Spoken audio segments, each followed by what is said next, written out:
ओम श्री गणेशाय नमः। हरे कृष्णा। नमस्कार दोस्तों, आपका स्वागत है मेरे चैनल पर। मार्गशीर्ष मास अध्याय 13 एकादशी व्रत में जागरण का महत्व। आप सब प्रेम से मेरे साथ बोलिए, जय लक्ष्मी नारायण। श्री भगवान ने कहा, हे पुत्र सुनो, मैं जागते रहने का स्वरूप बताता हूँ। इसे जानने मात्र से मैं कलयुग में भक्त के लिए सदैव सुलभ हो जाता हूँ। एकादशी के दिन जागरण करने योग्य में 26 लक्षण कार्य इस प्रकार हैं: गायन और वादन, नृत्य, पुराण का पाठ, धूप दीप नैवेद्य, पुष्प गंध और उपटन, फलों का समर्पण, श्रद्धा, दान, इंद्रियों पर संयम, सत्य, निद्रा का अभाव, उल्लास, मेरी पूजा, अद्भुत प्रदर्शन, उत्साह, पाप कर्मों का परित्याग, आलस्य आदि, परिक्रमा, साष्टांग प्रणाम, अत्यंत प्रसन्न मन से निराजन का अनुष्ठान और हे परम सौभाग्यशाली भक्त को प्रत्येक 3 घंटे के बाद यम के अंत में आरती भक्तिपूर्ण भजनों के साथ दीपों को हिलाना करना चाहिए। जो मनुष्य इन 26 लक्षणों से युक्त होकर भक्तिपूर्वक जागरण करता है उसका पुनर्जन्म पृथ्वी पर नहीं होता। जो व्यक्ति धन के व्यय में अतिशय मित व्ययिता न रखते हुए इस प्रकार भक्तिपूर्वक जागरण करता है, वह बड़ी भक्ति के साथ जागरण करता है, वह मुझ में लीन हो जाता है। जो लोग मेरे अर्थात एकादशी के दिन में सोते हैं उन्हें कलयुग का सर्प डसता है। वे माया के पाश में मोहित और बंधे हुए होने के कारण जागरण नहीं करते। जो लोग कलयुग में जागरण के बिना एकादशी व्रत करते हैं वे नष्ट हो जाते हैं। इसमें कोई संदेह नहीं है, क्योंकि जीवन क्षणभंगुर है। जो पापी मेरा जागरण नहीं करते उन्होंने मेरी छाती पर पैर रखकर मेरी दोनों आंखें छीन ली हैं। यदि कोई व्याख्याता पुराण का न हो तो भक्तों को संगीत और नृत्य का कार्यक्रम आयोजित करना चाहिए। ये देवों के देव, यदि कोई व्याख्याता हो तो उसे आरंभ में ही पुराण पढ़ना चाहिए। हे पुत्र, यदि मेरा जागरण किया जाए तो भक्त को 1000 अश्वमेध यज्ञ और 100 वाजपेयी यज्ञ का करोड़ गुना फल प्राप्त होता है। हे सम्मानदाता, यदि मेरा जागरण किया जाए तो भक्त अपने पिता माता और पत्नी के कुलों की पीढ़ियों का उद्धार करता है। यदि जागरण आरंभ होने वाले व्रत के दिन कोई विघ्न आए तो मैं उस स्थान को शाप देकर उसे छोड़कर चला जाऊंगा। यदि लोग मेरे दिन जागरण करते हैं अर्थात जिस दिन कोई अन्य तिथि नहीं होती तो मैं उनके बीच आनंदपूर्वक नृत्य करता हूँ। भक्त जितने दिन मेरे सामने जागरण करता है उतने ही 10,000 युगों तक मेरे धाम में रहता है। एकादशी के दिन जागरण के बिना गया में चावल के पिंड अर्पित करने, तीर्थों पर जाने अथवा अनेक यज्ञ करने से भी पितरों को मोक्ष नहीं मिलता। यदि कोई व्यक्ति जागरण करते समय पुष्पों से मेरी पूजा करता है तो उसे प्रत्येक पुष्प के बदले अश्वमेध यज्ञ का फल प्राप्त होता है। हे पुत्र, यदि कोई व्यक्ति मेरे जागरण के समय रात्रि में दीपदान करता है तो उसे प्रतिक्षण 10,000 गायों के दन का फल प्राप्त होता है। यदि कोई व्यक्ति जागरण के समय नैवेद्य के रूप में आहुति देने योग्य भोजन अर्पित करता है तो उसे धान के पहाड़ के दान के समान पुण्य प्राप्त होता है। हे चतुर्मुख, यदि कोई व्यक्ति मेरे जागरण के समय अच्छी तरह से पका हुआ, अच्छी तरह से सजा हुआ भोजन और विभिन्न विभिन्न प्रकार के फल अर्पित करता है तो उसे 100 गायों के दान का फल प्राप्त होता है।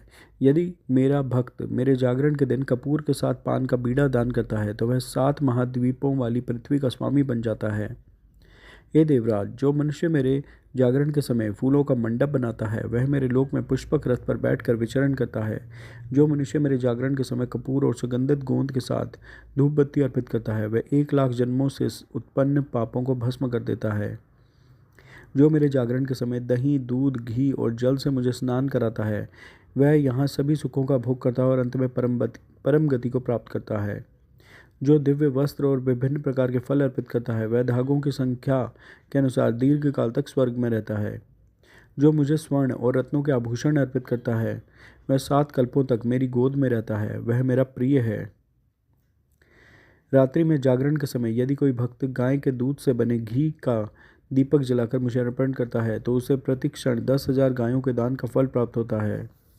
हे चतुर्मुख, यदि कोई भक्त मेरे जागरण के समय कपूर सहित दीपक जलाकर निराजन संस्कार करता है तो उसे गोमय गाय दान करने का फल प्राप्त होता है। जो दीपदान करता है, नृत्य गीत का आयोजन करता है तथा मेरी पूजा करता है उसे 100 यज्ञ व्रत तथा सैकड़ों दान के समान फल प्राप्त होता है। जो मनुष्य स्वयं गीत रचता है तथा बिना लज्जा के गाता और नाचता है, उसे क्षण मात्र में 10 करोड़ यज्ञों का फल प्राप्त होता है। जो मनुष्य मेरे जागरण के समय गीत और नृत्य का निषेध करता है, वह रौरावादी नरकों में 60,000 युगों तक पकाकर यातनाएं पाता है। जो मनुष्य जागरण के समय नाचने वाले के पास जाता है, उसे धर्मराज मृत्यु के देवता उड़ा देते हैं। वे मुक्त होकर मेरे लोक को प्राप्त होते हैं। जो मनुष्य जागरण के समय नाचने वाले का उपहास करता है, वह नरक में गिरता है और वहाँ 14 इंद्रों की अवधि तक रहता है। जो व्यक्ति मेरे जागरण के समय भक्तिपूर्वक पवित्र ग्रंथ पुराण का पाठ करता है, वह मेरे पास उतने युगों तक रहता है जितने श्लोक पढ़े जाते हैं। विद्वानों ने परिक्रमा का जो फल बताया है, वह 4 करोड़ यज्ञों से भी नहीं मिलता। हे पुत्र, जो व्यक्ति मेरे जागरण के समय मेरे सामने दीप जलाता है, वह 10 करोड़ वायु रथों से संपन्न होता है और कल्प के अंत तक स्वर्ग में रहता है। जो व्यक्ति मेरे जागरण के समय मेरी बाल्यावस्था की कथाओं जैसे भागवत के 10वें स्कंद में को पढ़ता है, वह हजारों करोड़ युगों तक श्वेत द्वीप में रहता है। इसलिए शुक्ल पक्ष और कृष्ण पक्ष दोनों में जागरण करना चाहिए। जो व्यक्ति रात्रि में पवित्र जागरण के दौरान भगवत गीता या सहस्त्र नाम अर्थात विष्णु सहस्त्र नाम का पाठ करता है, उसे वेद और पुराणों में वर्णित फल की प्राप्ति होती है। हे मेरे पुत्र, मेरे जागरण के दौरान जो व्यक्ति गाय का दान करता है, उसे समस्त पृथ्वी 7 महाद्वीपों सहित का लाभ प्राप्त होता है। इसमें कोई संदेह नहीं है। हे मेरे पुत्र, पृथ्वी पर सबसे बड़ा पुण्य कर्म द्वादशी के दिन जागरण करना है। यह तीनों लोकों में प्रसिद्ध है। जो लोग मानसिक, मौखिक और शारीरिक रूप से जागरण करते हैं, वे मेरे लोक से कभी वापस नहीं आते। जो लोगों को करने के लिए प्रोत्साहित करता है और स्वयं रात्रि में जागरण करता है, वह सम्राट होता है। हे पुत्र, मैंने जो कहा है वह सत्य है। जो लोग रात्रि में जागरण करते थे, उन्हें ककुत्स्थ ने उनकी क्षमता के अनुसार दान देकर सम्मानित किया। उन्हें दुर्लभ राज्य प्राप्त हुआ। ब्राह्मण, गायक, वाद्य बजाने वाले और नृत्य करने वाले नर्तकियों के साथ मेरे सनातन लोक में जाते हैं। हे श्रेष्ठ ऋषि, जो लोग दुष्ट और दुष्ट योनियों से उत्पन्न हुए थे, उन सभी में से जो लोग कल्याण की इच्छा रखते थे, वे जागरण करके पृथ्वी के स्वामी बन गए। चांडाल आदि भी जो कामनाओं से मुक्त थे, उन्होंने जागरण करके मोक्ष प्राप्त किया। मेरे जागरण को करने वालों में कोई जाति भेद नहीं है। कलयुग में ध्यान पवित्र करने वाला नहीं है। कलयुग में गंगा का जल भी पवित्र करने वाला नहीं है। कलयुग में मेरे जागरण को छोड़कर कोई भी जप पवित्र करने वाला नहीं है। जब द्वादशी आ जाती है, तो जो लोग जागरण करते हैं, वे निसंदेह कलयुग में धन्य हैं। उन्होंने अपना कर्तव्य पूरा कर लिया है। इस मनुष्य लोक में किसी भी मनुष्य को द्वादशी के पालन से विमुख नहीं होना चाहिए, अन्यथा वह निश्चित रूप से अपने परिवार की पिछली और भावी पीढ़ियों को नरक में डाल देगा। यदि अनेक पुत्र उत्पन्न हों तो क्या लाभ? एक ही पुत्र होना श्रेष्ठ है, जो सद्गुणों से युक्त हो तथा जो द्वादशी के दिन जागरण करके सभी पितरों का उद्धार कर दे। यदि कोई व्यक्ति मेरे द्वारा वर्णित जागरण के महात्म्य को भक्तिपूर्वक पढ़े, तो द्वादशी के दिन उत्पन्न उसका पुत्र उसके कुल की 100 पीढ़ियों का उद्धार कर देगा। हे पुत्र, यदि जागरण का अनुष्ठान किया जाए तो निषिद्ध स्त्रियों के पास जाने तथा निषिद्ध भोजन करने का पाप नष्ट हो जाता है। हे चतुर्मुख, द्वादशी के दिन रात्रि में जागरण करने से जो फल मिलता है, वह कलयुग में कुरुक्षेत्र या प्रयाग में रहने वाले मनुष्यों को नहीं मिलता। वहाँ रहने वाले मनुष्यों को यह महानता नहीं मिलती। हे पुत्र, हजारों अश्वमेध यज्ञों से अथवा 1 करोड़ तीर्थों में स्नान करने से भी वह फल नहीं मिलता जो द्वादशी के दिन जागरण करने से मिलता है। जो द्वादशी के महात्म्य को पढ़ता या सुनता है, वह शाश्वत पद को प्राप्त करता है। वह सभी पापों से मुक्त हो जाता है। सभी दुष्ट ग्रह उसके प्रति सदैव सौम्य रहते हैं। उसे अपनी संतान से कभी वियोग नहीं होता। द्वादशी इसका कारण है।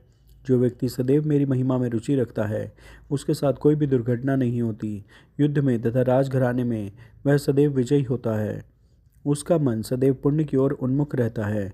उसकी मेरी भक्ति अशुद्धियों से रहित होती है। द्वादशी की भक्ति के फलस्वरूप उस मनुष्य को कोई पाप प्रभावित नहीं करता। जो व्यक्ति जागरण करता है, वह कभी भूत नहीं बनता।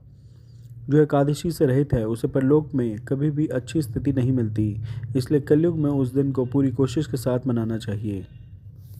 मार्गशीर्ष मास महात्म कथा में अध्याय 13 एकादशी व्रत में जागरण का महत्व पूर्ण हुआ।